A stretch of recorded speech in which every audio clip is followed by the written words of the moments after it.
السلام علیکم۔ بسم اللہ الرحمن الرحیم۔ یہ واقعہ مسلمانوں کے دوسرے خلیفہ، مراد رسول، مراد مصطفیٰ، چاہت مصطفیٰ، رونق دربار مصطفیٰ، محبوب مصطفیٰ، امیر المومنین حضرت عمر فاروق رضی اللہ تعالیٰ عنہ کے بیٹے کا ہے۔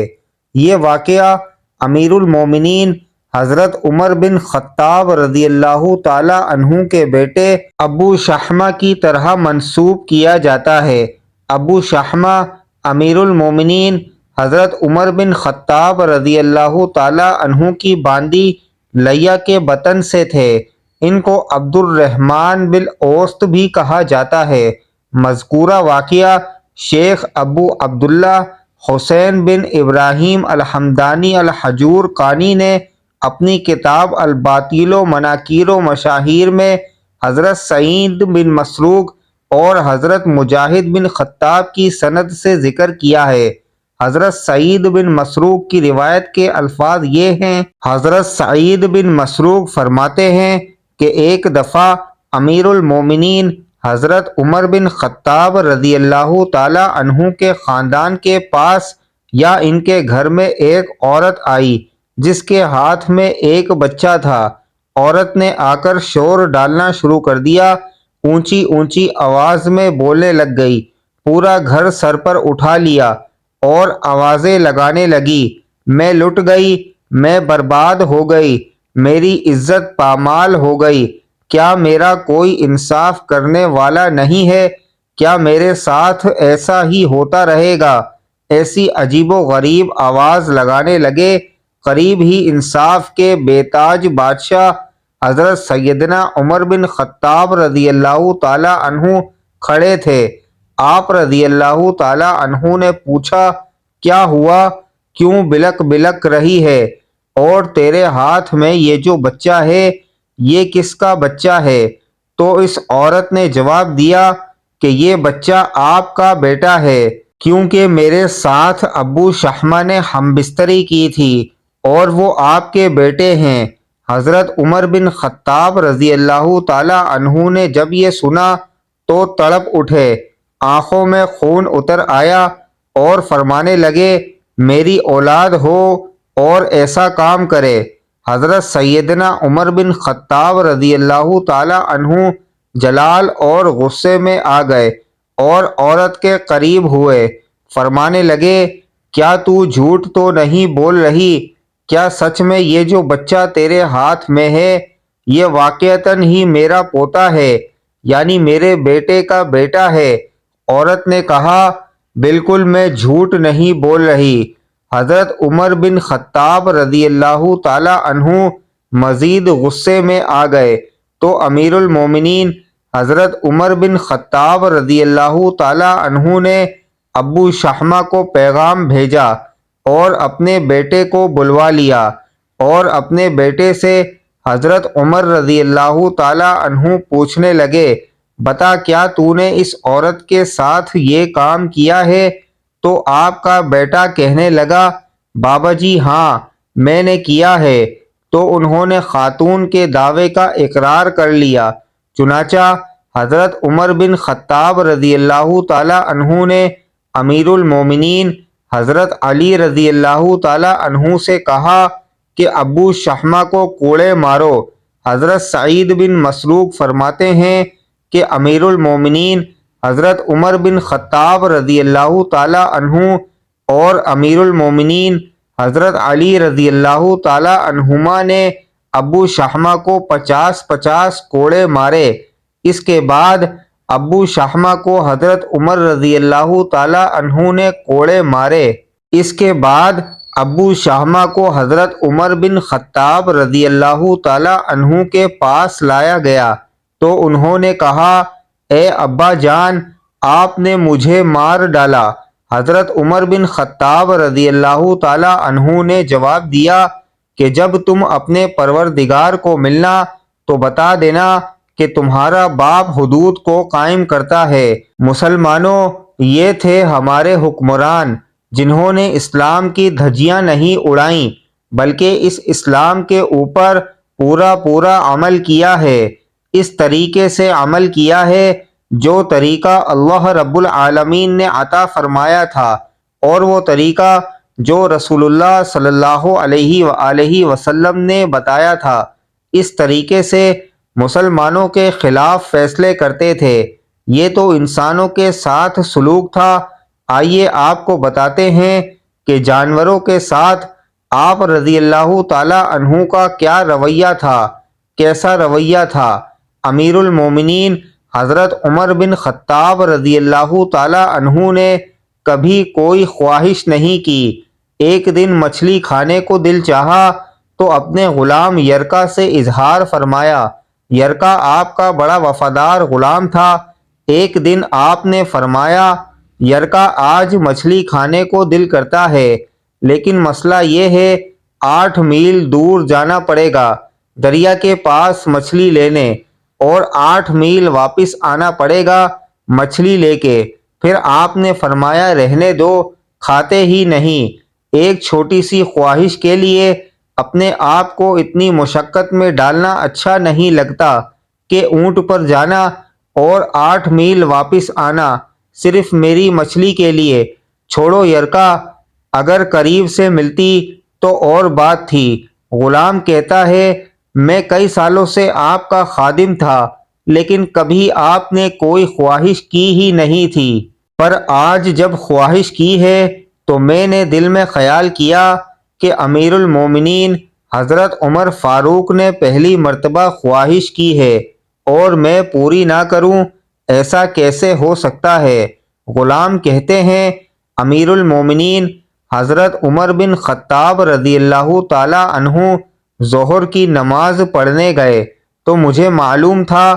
غلام کہتا ہے کہ میں نے امیر المومنین حضرت عمر بن خطاب رضی اللہ تعالی عنہ کے پیچھے نماز پڑھ دی اور 2 رکعت سنت نماز پڑھ کر میں گھوڑے پر بیٹھا۔ عربی نسل کا گھوڑا تھا، دوڑا کر میں دریا پر پہنچ گیا۔ عربی نسل کے گھوڑے کو 8 میل کیا کہتے۔ وہاں پہنچ کر میں نے ایک ٹوکرا مچھلی کا خریدا اور امیر المومنین حضرت عمر بن خطاب رضی اللہ تعالی عنہ کی عصر کی نماز ہونے سے پہلے میں واپس بھی آ گیا اور گھوڑے کو میں نے ٹھنڈی چھاؤں میں باندھ دیا تاکہ اس کا جو پسینہ آیا ہوا ہے وہ خشک ہو جائے اور کہیں حضرت عمر فاروق رضی اللہ تعالی عنہ دیکھ نہ لیں۔ غلام کہتا ہے کہ گھوڑے کا پسینہ تو خشک ہو گیا، پر پسینے کی وجہ سے گرد و غبار گھوڑے پر جم گیا تھا، جو واضح نظر آ رہا تھا کہ گھوڑا کہیں سفر پہ گیا تھا۔ پھر میں نے سوچا کہ حضرت عمر فاروق دیکھ نہ لیں، پھر میں جلدی سے گھوڑے کو کنویں پر لے گیا اور اسے جلدی سے غسل کرایا اور اسے لا کر چھاؤں میں باندھ دیا۔ جب ہماری خواہشات ہوتی ہیں تو کیا حال ہوتا ہے، لیکن یہ خواہش پوری کر کے ڈر رہے ہیں کیونکہ ضمیر زندہ ہے۔ فرماتے ہیں، جب عصر کی نماز پڑھ کر امیر المومنین حضرت عمر بن خطاب رضی اللہ تعالی عنہ آئے، میں نے بھی نماز ان کے پیچھے پڑھی۔ گھر میں آئے تو میں نے کہا، حضور، اللہ نے آپ کی خواہش پوری کر دی ہے، مچھلی کا بندوبست ہو گیا ہے اور بس تھوڑی دیر میں مچھلی پکا کے پیش کرتا ہوں۔ کہتا ہے، میں نے یہ لفظ کہے تو جناب عمر فاروق رضی اللہ تعالی عنہ اٹھے اور گھوڑے کے پاس چلے گئے، گھوڑے کی پشت پہ ہاتھ پھیرا، اس کی ٹانگوں پر ہاتھ پھیرا اور پھر اس کے کانوں کے پاس گئے اور گھوڑے کا پھر ایک کان اٹھایا اور کہنے لگے، یرکا، تو نے سارا گھوڑا تو دھو دیا، لیکن کانوں کے پیچھے سے پسینہ صاف کرنا تجھے یاد ہی نہیں رہا اور یہاں تو پانی ڈالنا بھول گیا۔ امیر المومنین حضرت عمر بن خطاب رضی اللہ تعالی عنہ گھٹنوں کے بل زمین پر بیٹھ گئے اور کہنے لگے، یرکا ادھر آ، تیری وفا میں مجھے کوئی شک نہیں ہے اور میں کوئی زیادہ نیک آدمی بھی نہیں ہوں، کوئی پرہیزگار بھی نہیں ہوں۔ میں تو دعائیں مانگتا ہوں، اے اللہ، میری نیکیاں اور برائیاں برابر کر کے مجھے معاف فرما دے، میں نے کوئی زیادہ تقوی اختیار نہیں کیا۔ اور بات کو جاری رکھتے ہوئے فرمانے لگے، یرکا ایک بات تو بتا، اگر یہ گھوڑا قیامت کے دن اللہ جل جلالہ کی بارگاہ میں فریاد کرائے کہ یا اللہ، امیر المومنین حضرت عمر بن خطاب رضی اللہ تعالی عنہ نے مجھے اپنی ایک خواہش پوری کرنے کے لیے 16 میل کا سفر طے کرایا، اے اللہ، میں جانور تھا، بے زبان تھا، 15 میل کا سفر ایک خواہش پوری کرنے کے لیے، تو پھر یرکا تو بتا، میرے جیسا وجود کا کمزور آدمی مالک کے حضور گھوڑے کے سوال کا جواب کیسے دے گا؟ یرکا کہتا ہے، میں اپنے ماں باپ کے فوت ہونے پر اتنا نہیں رویا تھا جتنا آج رویا۔ میں تڑپ اٹھا کہ حضور یہ والی سوچ، یہاں تو لوگ اپنے ملازم کو نیچا دکھا کر اپنا افسر ہونا ظاہر کرتے ہیں، تو لوگ اپنے ملازم کو نیچا دکھا کر اپنا افسر ہونا ظاہر کرتے ہیں۔ غلام رونے لگا۔ حضرت عمر فاروق کہنے لگے، اب اس طرح کر، گھوڑے کو تھوڑا چارہ اضافی ڈال دے، اور یہ جو مچھلی لے کے آئے ہو اسے مدینے کے غریب گھروں میں تقسیم کر دو، اور انہیں یہ مچھلی دے کر کہنا کہ تیری بخشش کی بھی دعا کریں۔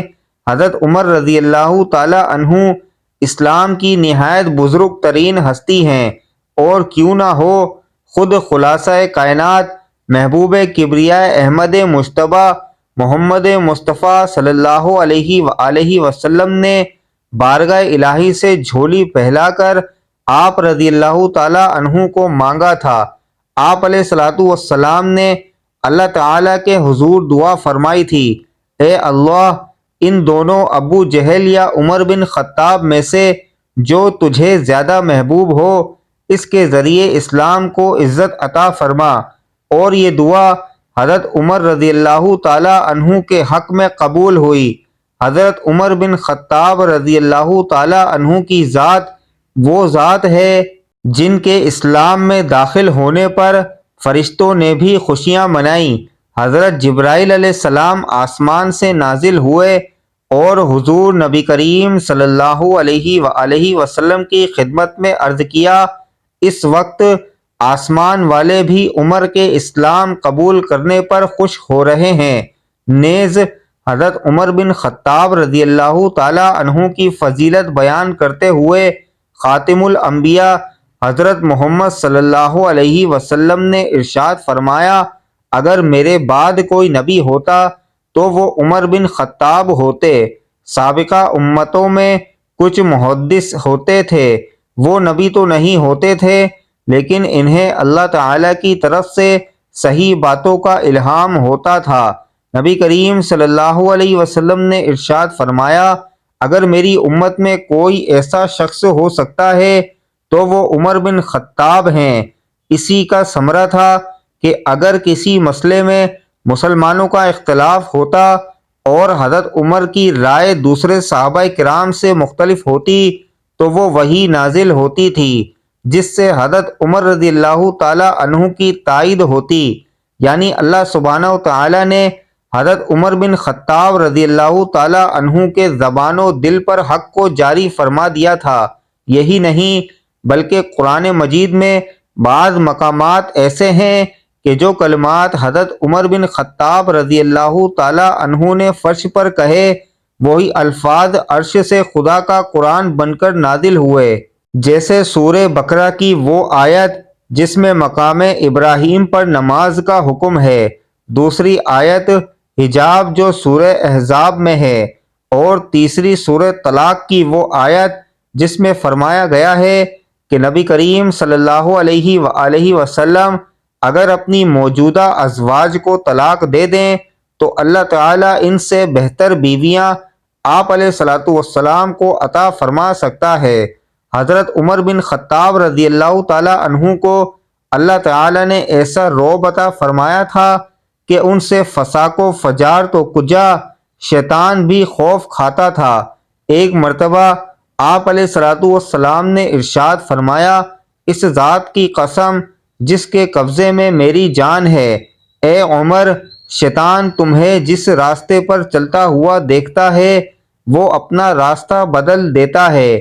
نیز نبی کریم صلی اللہ علیہ وآلہ وسلم جس وقت معراج کے مبارک سفر پر تشریف لے گئے، اس موقع پر آپ علیہ الصلاۃ والسلام نے بچشم خود جنت میں حضرت عمر بن خطاب رضی اللہ تعالی عنہ کا محل دیکھا۔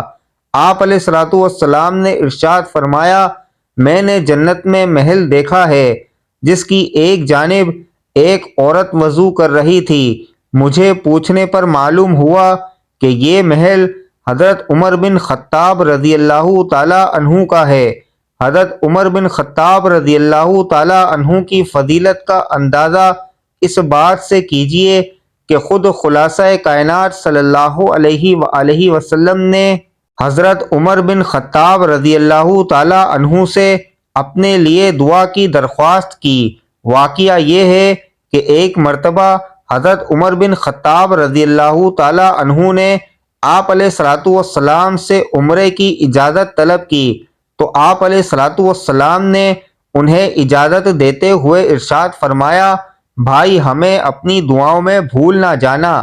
حضرت ابو بکر صدیق رضی اللہ تعالی عنہ سے روایت ہے، میں نے نبی کریم صلی اللہ علیہ وآلہ وسلم کو یہ ارشاد فرماتے ہوئے سنا کہ سورج کبھی بھی عمر سے بہتر کسی شخص پر طلوع نہیں ہوا، اور حضرت علی کرم اللہ وجہہ کی نظروں میں آپ علیہ الصلاۃ والسلام کے بعد تمام امت میں سب سے بہترین آدمی پہلے حضرت ابو بکر صدیق رضی اللہ تعالی عنہ اور دوسرے حضرت عمر بن خطاب رضی اللہ تعالی عنہ تھے۔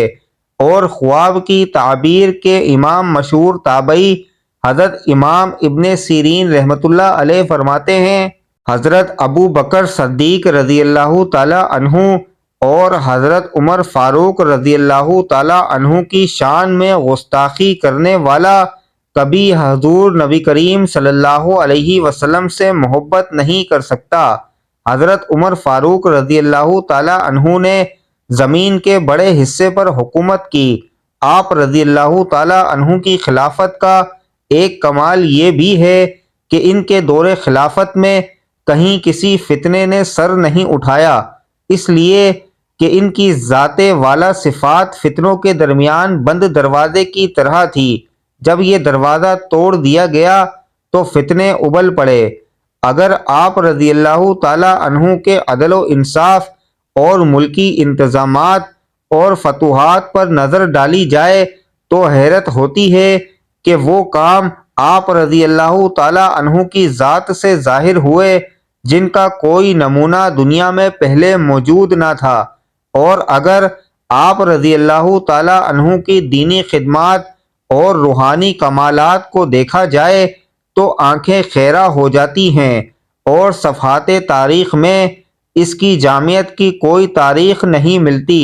سچ تو یہ ہے کہ ان کا ہر رویہ اپنے مرشد برحق صلی اللہ علیہ وسلم انبیاء رسول کے سچا ہونے کی شہادت ساری دنیا کے سامنے ادا کر گیا۔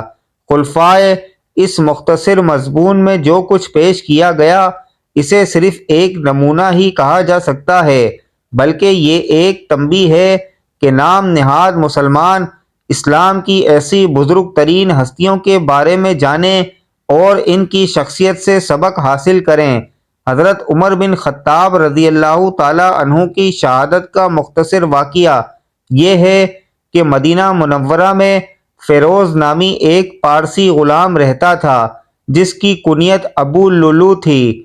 اس نے ایک دن امیر المومنین حضرت عمر بن خطاب رضی اللہ تعالی عنہ سے آ کر شکایت کی کہ میرے آقا مغیرہ بن شعبہ رضی اللہ تعالی عنہ نے مجھ پر بہت بھاری محصول مقرر کیا ہے، آپ کم کروا دیجئے۔ حضرت عمر بن خطاب رضی اللہ تعالی عنہ نے تعداد پوچھی، اس نے کہا روزانہ 2 درہم۔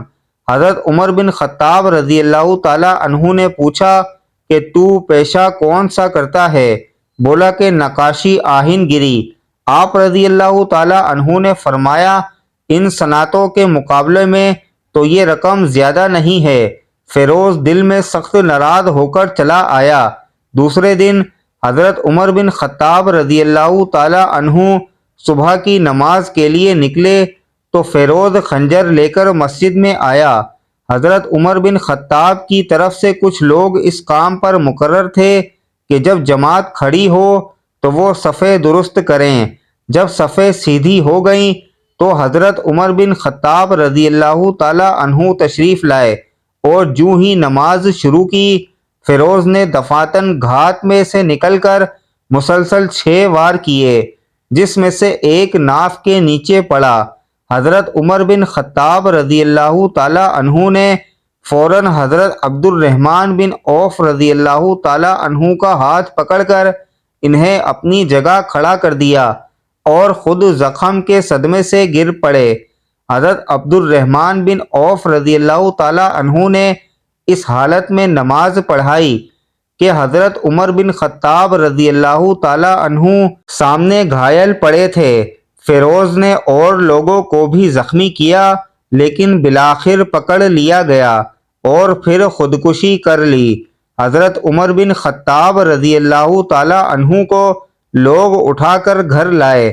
سب سے پہلے انہوں نے پوچھا کہ میرا قاتل کون ہے؟ لوگوں نے بتلایا فیروز۔ حضرت عمر بن خطاب رضی اللہ تعالی عنہ نے فرمایا الحمدللہ، میں ایسے شخص کے ہاتھ سے نہیں مارا گیا جو اسلام کا دعویٰ رکھتا ہو۔ لوگوں کا خیال تھا کہ زخم چندہ کاری نہیں ہے، غالباً شفا ہو جائے، چنانچہ ایک طبیب کو بلایا گیا۔ اس نے نبیذ اور دودھ پلایا، مگر دونوں چیزیں زخم کی راہ سے باہر نکل آئیں۔ حضرت عمر بن خطاب رضی اللہ تعالی عنہ نے اس کے 3 دن کے بعد انتقال فرمایا اور محرم کی پہلی تاریخ ہفتے کے دن مدفون ہوئے۔ انا للہ و انا الیہ راجعون۔ نماز جنازہ حضرت صہیب رضی اللہ تعالی عنہ نے پڑھائی۔ حضرت علی کرم اللہ وجہہ، حضرت عبد الرحمن، حضرت عثمان، حضرت طلحہ، حضرت سعد بن ابی وقاص اور عبد الرحمن ابن عوف رضی اللہ تعالی عنہم نے قبر میں اتارا، اور اس طرح یہ آفتاب عالم تاب خاک میں چھپ گیا۔ یہ آفتاب تو خاک میں چھپ گیا، لیکن جاتے جاتے اپنے کردار اور فعل و عمل سے عظیم پیغام دنیا کو دے گیا کہ بھلے ہی تمہارے سامنے امیر المومنین گھائل پڑا ہو، لیکن تم اس حالت میں بھی اللہ تعالیٰ کے فریضے کو کامل طور پر ادا کرتے رہنا۔ اللہ تعالیٰ ان کے درجات بلند سے بلندتر فرماتا رہے اور ہمیں ان کی زندگی اور شہادت سے سبق حاصل کرنے کی توفیق نصیب فرمائے، اور تمام صحابہ کرام رضوان اللہ تعالی علیہم اجمعین اور اہل بیت کے نقش قدم پر چلنے کی توفیق عطا فرمائے، اور ہمیں بہتر عمل کرنے کی توفیق عطا فرمائے، آمین۔ ناظرین، کمنٹ باکس میں اللہ تعالیٰ کے 99 ناموں میں سے ایک نام ضرور ٹائپ کیجئے گا۔ شکریہ۔ اللہ حافظ۔ السلام علیکم ورحمۃ اللہ وبرکاتہ۔